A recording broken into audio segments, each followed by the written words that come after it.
সাজ্জাতের বিয়ের গায়ে হলুদ আজ।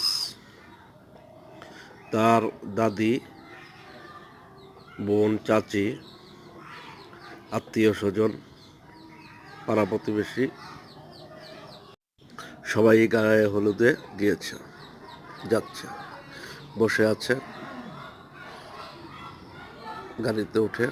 কখন গাড়ি ছাড়বে, সব গাড়িগুলো যখন ভরবে তখনই গাড়িগুলো ছাড়বে। এখন মোটামুটি গাড়িগুলো ভরে গেছে, হয়তো অল্প কিছুক্ষণের মধ্যে গাড়ি ছেড়ে দিবে। সবাই সাজুগুজু করে খুব সুন্দর পরিপাটি হয়ে রওনা দিয়েছে।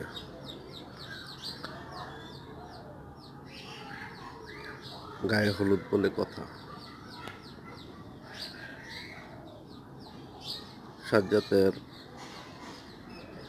গায়ে হলুদ, কনের বাড়িতে ছেলের পক্ষ রওনা দিয়ে ফেলল।